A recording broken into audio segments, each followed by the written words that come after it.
Abramos la Biblia en la carta a los Gálatas, capítulo 2.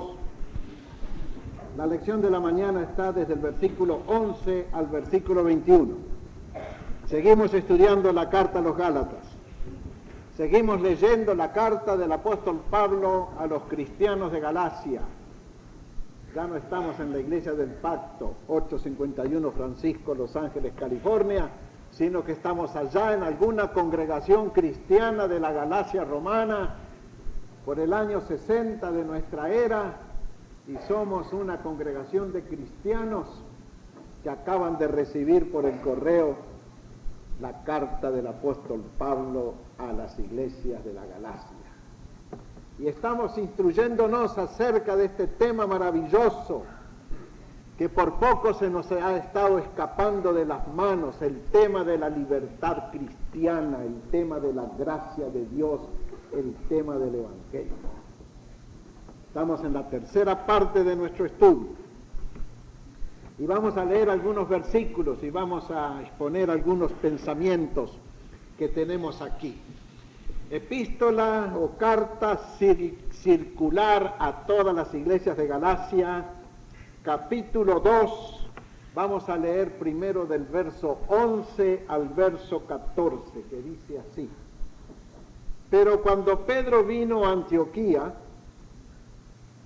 le resistí cara a cara porque era de condenar, pues antes que viniesen algunos de parte de Jacobo, comía con los gentiles, pero después que vinieron, se retraía y se apartaba porque tenía miedo de los de la circuncisión. Y en su simulación participaban también los otros judíos, de tal manera que aún Bernabé fue también arrastrado por la hipocresía de ellos. Pero cuando vi que no andaban rectamente conforme a la verdad del Evangelio, dije a Pedro delante de todos: si tú, siendo judío, vives como los gentiles y no como judío, ¿por qué obligas a los gentiles a judaizar? Fue un encontronazo, fue un enfrentamiento terrible entre dos grandes siervos de Dios, el apóstol Pedro y el apóstol Pablo. El apóstol Pedro era un hombre bueno, cedía bastante a las influencias de los demás. No era discutidor, no era peleonero el apóstol Pedro. Había tenido carácter fuerte antes de convertirse a Cristo, pero después que se convirtió a Cristo, después que él sufrió varias experiencias tremendas en su vida, como aquella experiencia de haber negado a Jesús y después haber llorado mucho y después haber sido reconciliado con el Señor, el carácter de Pedro cambió bastante. Fue un hombre manso, bueno y humilde. Mientras estaba allá en Jerusalén, entre los judíos cristianos de Jerusalén, pues vivía como un judío. Observaba escrupulosamente la ley, la tradición judía y, bueno, se comportaba como judío. Pero cuando viajaba a Antioquía, ciudad griega, ciudad liberal, ciudad culta, ciudad llena de cristianos, pues empezaba a abandonar las costumbres judías y adquiría los hábitos de los gentiles. Y se mezclaba con los cristianos gentiles y comía las comidas gentiles. Se daba el gusto de comerse un buen asado de puerco, tan sabrosas las costillas de puerco. Se daba el gusto de comer conejo, sabroso conejo cazado por allí en las montañas. Se daba el gusto de comer una ensalada de caracoles, todas comidas prohibidas por la ley de Moisés. Cuando estaba en Jerusalén se abstenía de todo, pero cuando venía a Antioquía, pues vivía como un gentil. Pero he aquí que de repente llegaron algunos emisarios enviados por Jacobo, el que siempre permaneció en Jerusalén, Jacobo o Santiago, el hermano de Jesús, que era uno de los capos allí en Jerusalén. Y claro, cuando llegaron estos enviados de Santiago o Jacobo, Pedro se retiró de los gentiles y comenzó a vivir otra vez como judío. Y a Pablo esto no le gustó nada. Pablo se dio cuenta que estaba en peligro la libertad cristiana y la verdad del Evangelio. Porque cuando Pablo vio que Pedro y aún Bernabé, que era un hombre bueno, que era un hombre sólido, macizo, gran cristiano, aún Bernabé empezaba a apartarse de los cristianos gentiles para juntarse solo con los cristianos judíos, haciendo una división abominable al cuerpo de Cristo. Pablo los enfrentó y les dijo: son hipócritas ustedes. Cuando no viene nadie de allá de Jerusalén, cuando no les mandan ningún delegado de Jacobo, viven como gentiles. Pero ahora que han venido esos de Jacobo, judíos ceñudos, hombres todavía pegados a la tradición, a la ley, a las costumbres, ustedes se están apartando de sus hermanos griegos, de sus hermanos cristianos. Aquí está en peligro, les dijo Pablo, la verdad del Evangelio. O somos cristianos o somos judíos, pero las dos cosas a la vez, imposible. Y debemos tener en cuenta eso para siempre. Ser cristiano es ser cristiano. Y ser cristiano es uno que está amparado bajo la gracia de Jesucristo, que ha aceptado el valor de su sacrificio para el perdón completo y eterno de sus pecados, y que ha aceptado el discipulado cristiano para andar como Jesús anduvo, no como Moisés anduvo. Por eso hubo este enfrentamiento, por eso hubo este encontronazo allí entre los dos grandes apóstoles, entre Pablo y una montonera de los otros.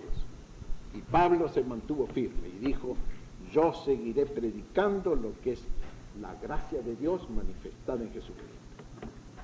Había pues una inconsecuencia práctica en Pedro, Bernabé y otros. Y Pablo los pone entre la espada y la pared. O somos cristianos o somos judíos, pero las dos cosas, imposibles. Y este principio sigue hasta el día de hoy. O somos cristianos o somos mundanos, pero las dos cosas es imposible. Andar con un pie en el mundo y otro pie en el Evangelio no se puede. O todo o nada. Jesucristo dio todo por nosotros, demanda todo de nosotros. Lógico, perfectamente lógico y justo. Muchos hay que quieren caminar con un pie en el mundo y un pie en la iglesia, que quieren nadar entre dos aguas, que quieren vivir en una niebla gris, que no quieren ser ni chicha ni limonada, ni tan tan ni muy muy, y quieren seguir un camino así fácil. Jesús dio todo en la cruz por nosotros, Jesús demanda todo de nosotros. Y esta inconsecuencia de Pedro, que a ratos era judío y a ratos era cristiano, Pablo no la soportó y se la enrostró y le dijo: estás andando mal. Y el bueno de Pedro, un hombre manso, un hombre humilde, un hombre que es un ejemplo para nosotros, aceptó la reprimenda.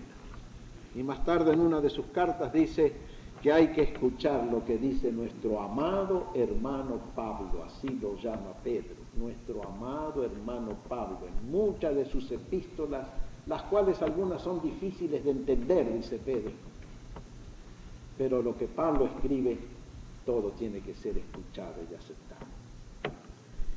Luego, siguiendo leyendo, los versos 15 y 16, nos dice el apóstol Pablo: nosotros, judíos de nacimiento y no pecadores de entre los gentiles, sabiendo que el hombre no es justificado por las obras de la ley, sino por la fe de Jesucristo, nosotros también hemos creído en Jesucristo para ser justificados por la fe de Cristo y no por las obras de la ley, por cuanto por las obras de la ley nadie será justificado. Aún nosotros, dice Pablo, él era judío, aún nosotros, judíos de nacimiento, no pecadores paganos, judíos de nacimiento, con las promesas, el pacto, el culto y todos los beneficios que tenía el judío, aún nosotros nos hemos dado cuenta que por las obras de la ley nadie puede ser salvado, nadie puede ser justificado, que la ley solo sirve para condenar, castigar y matar, que si queremos ser salvos, que si queremos ser perdonados, que si queremos cambiar de vida, que si queremos llegar un día al cielo, vamos a tener que abandonar las obras de la ley y vamos a tener que ampararnos en la gracia bendita de Dios manifestada en Jesucristo. Y en un solo versículo, 3 veces menciona el apóstol Pablo la frase obras de la ley. Gálatas 2:16. 3 veces menciona las obras de la ley para decir, por las obras de la ley nadie jamás será justificado. Hay algunos hermanos, predicadores, enseñadores, que quieren hacer una especie de arreglo con la ley. Por ejemplo, los hermanos que guardan el día sábado, el día séptimo. Ellos dicen hay que guardar el día séptimo y no el primero. Ustedes están guardando el primero y nosotros el séptimo. Nosotros cumplimos con la palabra de Dios. Pero si van a guardar el día séptimo como manda la Biblia, se van a meter en tremendos problemas. En primer lugar, porque para guardar el día séptimo como manda la Biblia no hay que salir de la casa en todo el día. Porque así dice Moisés, permanecerás en tu lugar todo el día de reposo, no hay que salir. Otro problema, si quieren guardar el día séptimo como manda la ley, si quieren cumplir la ley, no tienen que encender fuego en todo el día. Yo no sé cómo van a cocinar los alimentos. Yo no sé cómo van a salir a pasear en el auto, porque si en cuanto enciendan el auto ya prenden fuego en el motor del auto. Y la ley dice, no encenderás fuego. Si van a guardar la ley del sábado como la ley manda, no como ellos piensan que manda, sino como la ley manda, ni él, ni su hija, ni su hijo, ni su mujer, ni su siervo, ni su sierva tendrán que hacer trabajo alguno en todo el día. Nada de mandar a la sirvienta a cocinar. No lo pueden hacer. La ley dice que ni tú, ni tu hijo, ni tu hija, ni tu siervo, ni tu sierva, ni tu extranjero, ni tu esclavo harán obra alguna el día séptimo. Más aún, la ley dice, cualquiera que violar el día séptimo tiene que ser muerto. Yo no sé cómo se arreglan esos hermanos sabadistas. Con algún hermano que viola el día sábado, lo matarán. Tendrán que matarlo si van a cumplir la ley como la ley está escrita. Pero estos hermanos hacen un arreglo, hacen una componenda allí. Y eso es lo que no se debe hacer. Hay otros que dividen la ley de Dios en la ley ceremonial, la ley civil y la ley moral. Ley moral, ley ceremonial, ley civil. Pero esa es una división totalmente imaginativa, arbitraria. La Biblia nunca divide así la ley de Dios. La ley de Dios es monobloque, es una sola cosa. Nadie está autorizado a dividir la ley de Dios, la palabra de Dios, en ley ceremonial, ley civil, ley moral. Muchos dicen, sí, la ley moral, la ley de Dios son los 10 mandamientos, y la ley ceremonial, la ley civil, la ley de Moisés son las otras cosas. ¿De dónde sacan eso? Yo no sé, porque de la Biblia no.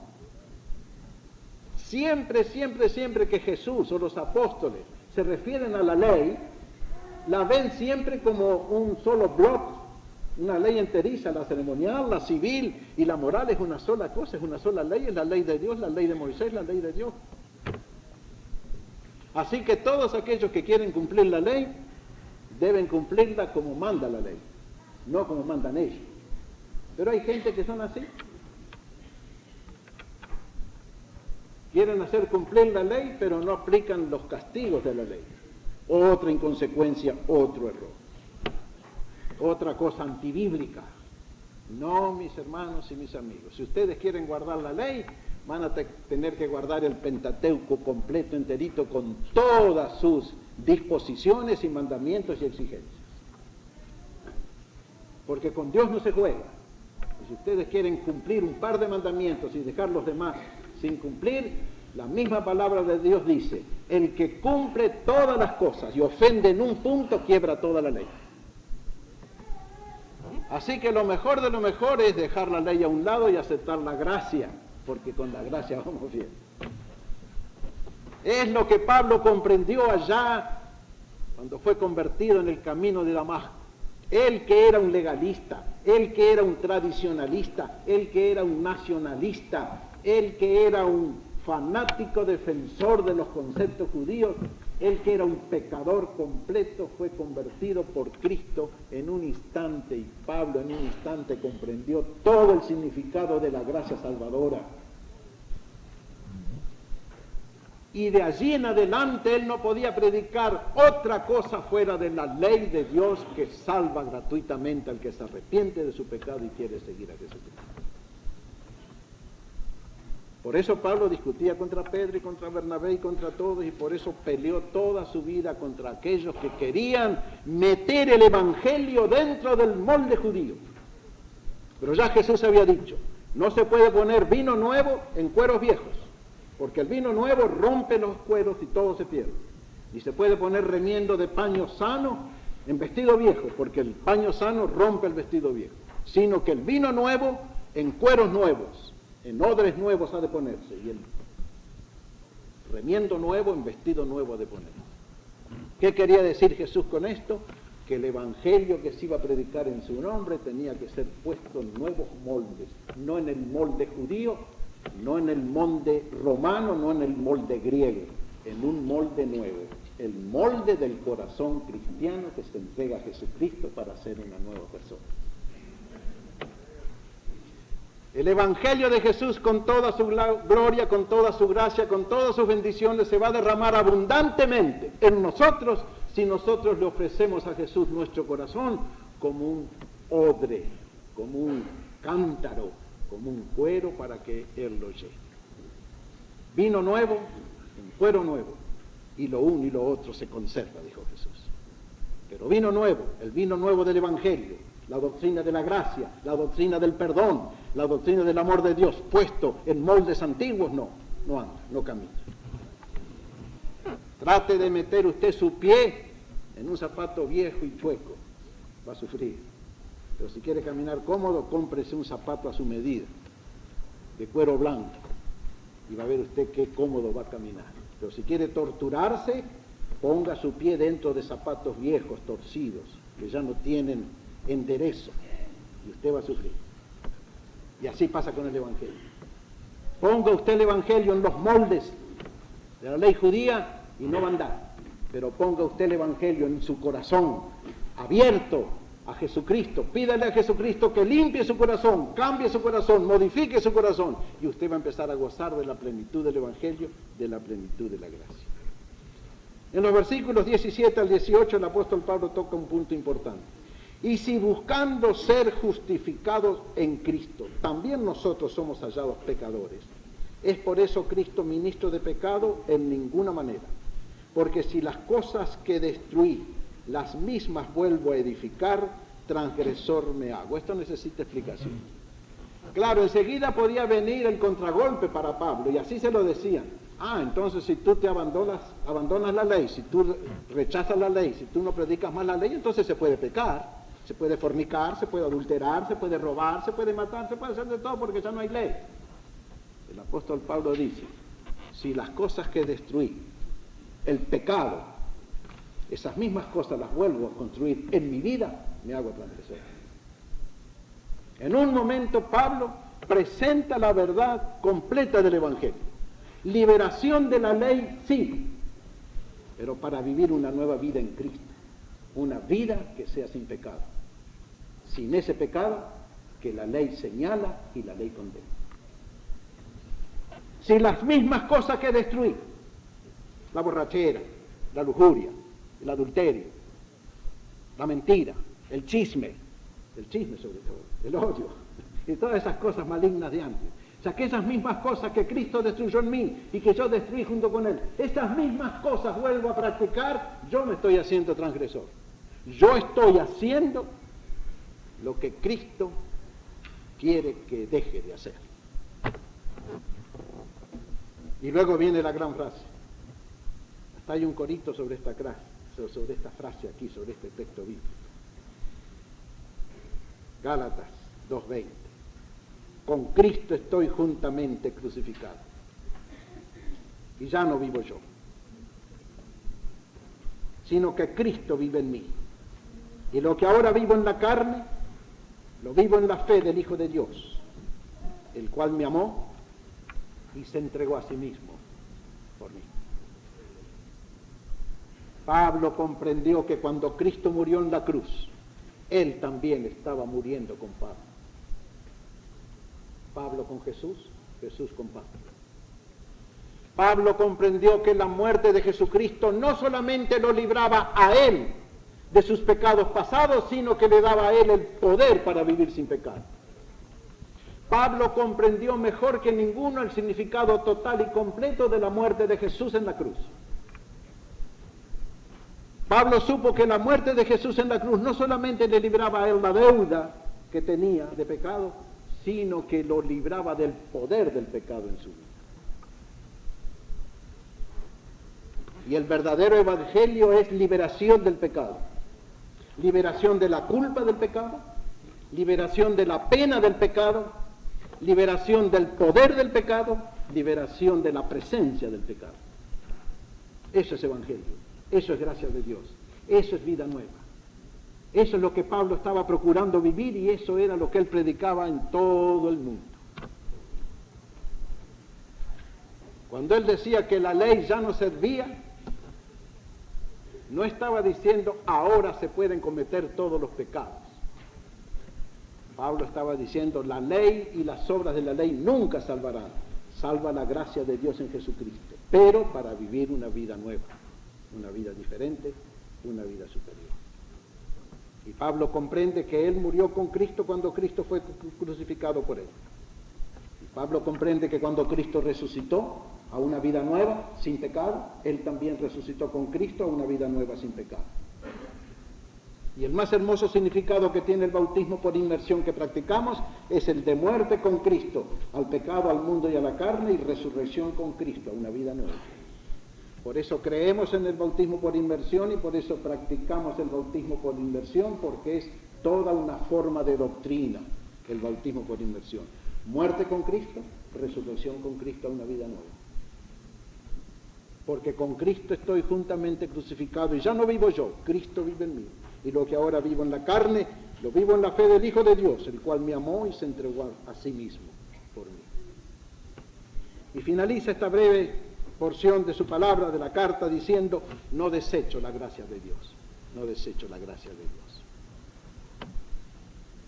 La palabra gracia viene del griego charis o charis. De esta palabra charis viene también la palabra carismático, que está de moda ahora, que muchos la usan y no saben por qué y para qué. La palabra gracia tiene varios sentidos en todos los idiomas. Uno de los sentidos es el de encanto o atractivo, como cuando uno dice qué chica más graciosa, o cuando le cuentan un chiste y dice qué gracia tiene. Encanto, atractivo. Y la Iglesia del Pacto está favorecida porque está llena de chicas graciosas, atractivas, encantadoras, bonitas. Otro sentido de la palabra gracia es gratitud, como cuando decimos muchas gracias. Muchas gracias. ¿Por qué decimos muchas gracias? ¿Qué estamos diciendo cuando decimos muchas gracias? Pues estamos agradeciendo. O cuando decimos gracias a Dios. El sentido de gratitud. Pero el sentido bíblico verdadero de la palabra gracia es don y poder. Don de salvación, poder de salvación. La gracia es un regalo, la gracia es un don. La salvación se recibe como regalo. Dios la da, Dios lo ofrece. No al que cumple la ley, que es imposible, pero al que cree en Jesucristo, al que acepta a Jesucristo. Y cuando recibimos la gracia de Dios como un don, la gracia de Dios obra en nosotros como un poder para vida nueva. Como cuando Pablo dijo, he trabajado más que todos los otros apóstoles, pero no yo, sino la gracia de Dios que fue conmigo. No era él que había trabajado, no era él que había predicado, enseñado, recorrido todo el imperio romano llevando el evangelio, era la gracia de Dios, el poder de Dios que se manifestaba en su vida cuando Pablo supo entregarse a Jesucristo y aceptar a Jesucristo como el Señor, el Rey y el Salvador de su vida. Dos sentidos pues tiene la palabra gracia. Don salvador, como en Efesios 2:8 que dice, por gracia somos salvos por la fe, y poder que habilita al creyente para vivir una vida nueva y mejor. 1 Corintios 15:10, que dice, la gracia de Dios que fue conmigo. Y 2 Corintios 12:8-10, donde también Pablo menciona la gracia que está en él para realizar la obra. No es la ley, es la gracia. Y la gracia de Dios es don gratuito de salvación y poder espiritual de santificación. Vamos a inclinar la cabeza. Vamos a pedirle al Señor que nos bendiga en esta mañana. Nosotros también queremos entrar a gozar y disfrutar de la gracia. Creemos que Dios contesta las oraciones. Voy a hacer una oración en nombre de todas aquellas personas que tienen que hacer una decisión esta mañana de aceptar a Cristo. Vamos a orar.